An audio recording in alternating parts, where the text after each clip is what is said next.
রুহি ঘুমাচ্ছে। হঠাৎ তার মনে হলো কেউ যেন তাকে ডাকছে। আচমকা রুহির ঘুম ভেঙে গেল। রুহি ঘরের চারিদিকে তাকাতে থাকে। কেউ কোথাও নেই। তার চোখ ঘরের কোণের দিকে যায়। কিছু একটা যেন আছে ওখানে। রুহি বিছানা থেকে নেমে সেটা দেখার জন্য এগিয়ে যায়। তার চোখে মুখে আতঙ্কের ছাপ। একটু একটু করে সে এগিয়ে চলেছে সেটাকে দেখার জন্য। হঠাৎ দরজায় টোকা মারার শব্দ। রুহি চমকে ওঠে। কে কে কে এত রাতে দরজায় টোকা মারছে? রুহি, দরজা খোল, আমি নিশা। কি ব্যাপার নিশা, এত রাতে তুই? কিছু বিপদ আপদ হলো নাকি? না রে, তেমন কিছু না। তেমন কিছু না মানে? নিশা সেন এত রাতে আমার বাড়িতে? ওই, তুই ভিতরে আসতে দিবি না বাইরেই দাঁড় করিয়ে রাখবি? আরে হ্যাঁ হ্যাঁ, ভিতরে আয়। নিশা বাড়ির ভেতরে প্রবেশ করল। রুহি দরজা বন্ধ করে দিল। রুহির চোখ ঘরের সেই কোণের দিকে গেল।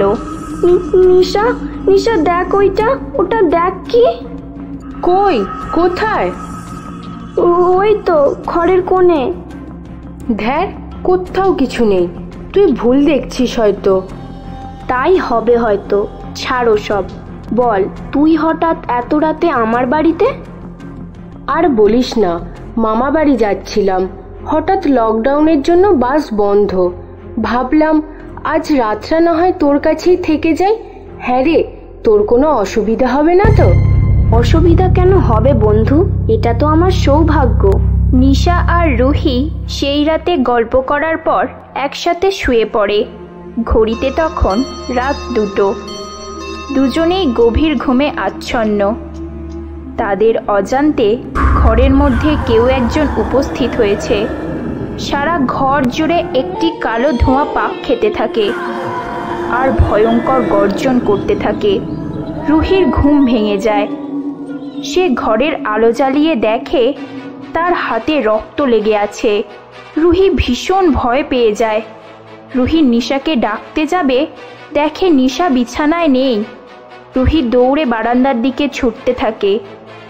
দরজা খুলে দেখে নিশা বারান্দায় দাঁড়িয়ে আছে। রুহি নিশার দিকে এগিয়ে যায়। সামনে এসে দেখে নিশা একটি ছুরি দিয়ে তার হাত কাটছে। ঝরঝর করে রক্ত পড়ছে। এই এই এই নিশা, কি করছিস? এটা পাগল হলি নাকি? কি করছি দেখতে পাচ্ছিস না আমি কি করছি?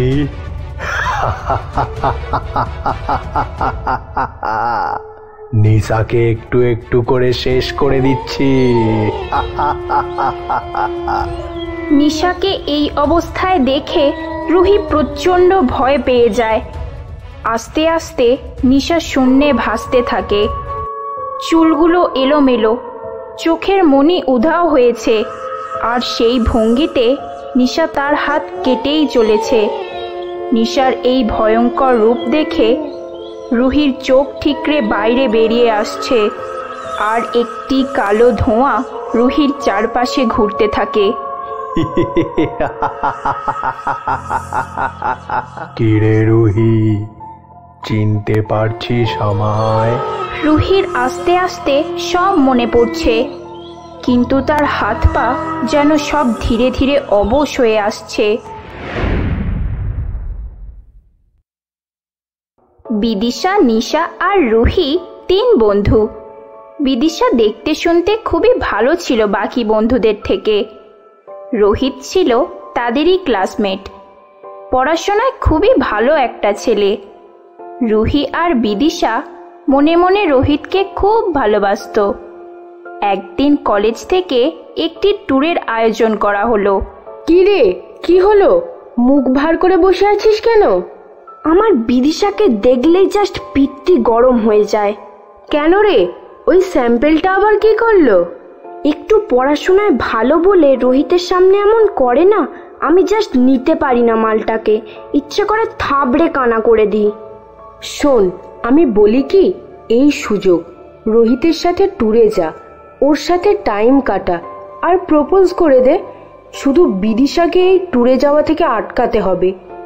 সে আর বলতে, এই সুযোগটা কাজে না লাগাতে পারলে রোহিতকে সারা জীবনের মতো হারাবো। শোন, আমার কাছে একটা প্ল্যান আছে। রুহি তার সব প্ল্যানিং নিশাকে খুলে বলে, আর নিশা তাতে রাজি হয়ে যায়। রুহি আর নিশা জঙ্গলের ভেতর একটি পোড়ো বাড়িতে এসে উপস্থিত হয়েছে। চারপাশে অন্ধকার, ঝিঁঝি ডাকছে, আশপাশ থেকে শেয়ালের ডাক শোনা যাচ্ছে। আজ অমাবস্যা, আকাশে চাঁদের কোনো দেখা নেই। ঘন কালো মেঘে গোটা আকাশ ছেয়ে আছে। আর এরকম একটি ভয়ঙ্কর রাতে 3 বন্ধু পোড়ো বাড়িতে এসে হাজির হয়েছে। কি রে, তোরা এই রাতে আমাকে এখানে ডাকলি কেন? দরকার আছে বলেই না ডেকেছি, এমনি এমনি তো আর ডাকিনি। বল তাহলে কি দরকার? আমি বাড়ি যাব, রাত হচ্ছে, আর ওয়েদারও তো ভালো নয়।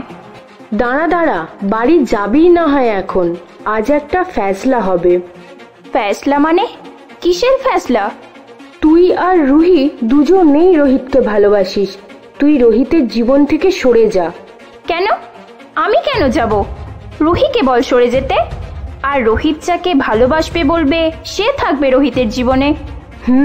সেটারই একটা সমাধান করব। আজ প্ল্যান সেট করব। আমাদের পাড়ার ওই রাহুল যে কদিন আগে সুইসাইড করেছে, তার আত্মাকে ডাকবো। সেই আত্মাই বলে দেবে রোহিত কাকে ভালোবাসবে। না না, এসব করিস না। এগুলো করে কি হবে? আমার খুব ভয় করে। তোরা যা পারিস কর, আমি এতে নেই। আমি বাড়ি যাচ্ছি। আজ যদি চলে যাস তাহলে সারা জীবনের জন্য রোহিতের জীবন থেকে চলে যাবি। অবশেষে বিদিশাও প্ল্যান সেটে রাজি হয়। তারা সেই ঘরে একটি টেবিলের সামনে বসে একটি মোমবাতি জ্বালিয়ে রাহুলের আত্মাকে ডাকতে থাকে।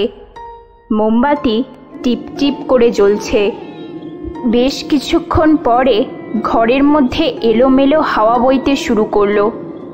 সমস্ত টেবিল চেয়ার নড়তে শুরু করলো। নিশা আর রুহি ভীষণ ভয় পেয়ে যায়। তৎক্ষণাৎ তাদের চোখ যায় বিদিশার দিকে। বিদিশা মাথা নিচু করে চুপ করে বসে আছে, আর একটি কালো ধোঁয়া বিদিশার পিছনে পাক খাচ্ছে। বিদিশা, ওই বিদিশা! কি হয়েছে? কেন ডেকেছিস আমায়? ওই বিদিশা, তুই এমন কেন করছিস? তোর গলা কেন পাল্টে গেল? কি বিদিশা বিদিশা করছিস? আমি বিদিশা না, আমি রাহুল। কেন ডেকেছিস তাড়াতাড়ি বল। নিশা আর রুহি প্রচণ্ড ভয় পেয়ে সেখান থেকে দৌড়ে পালিয়ে যায়। বিদিশা সেখানে একা পড়ে থাকে। বিদিশা না, কাউকে ছাড়বো না আমি। সবাইকে মেরে দেব, কাউকে ছাড়বো না। সেই রাতে রাহুলের আত্মা বিদিশাকে শূন্যে তুলে মাটিতে আছাড় মারতে মারতে শেষ করে দেয়। মনে পড়েছে, আমার সব মনে পড়েছে। আমাকে ছেড়ে দে, আমার কোনো দোষ নেই। তোদের কাউকে ছাড়বো না আমি। সেদিন বিদিশাকে শেষ করেছি, আজ নিশাকেও শেষ করেছি। তারপর নিশার শরীর ব্যবহার করে তোকেও মারবো। তোদের মরতেই হবে, মরতেই হবে। এই বলে নিশার উপর ভর করা রাহুলের আত্মা রুহির ওপর ঝাঁপিয়ে পড়ে, আর হাতে থাকা ছুরি রুহির বুকে বসিয়ে দেয়। রুহি সেখানেই মারা যায়। রক্তের গন্ধ নিয়ে রাহুলের আত্মা বলে,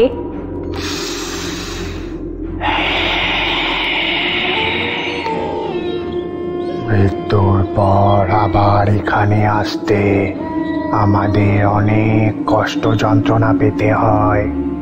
তাই আত্মা নিয়ে যারাই খেলা করেছে তাদের পরিণতি মৃত্যু।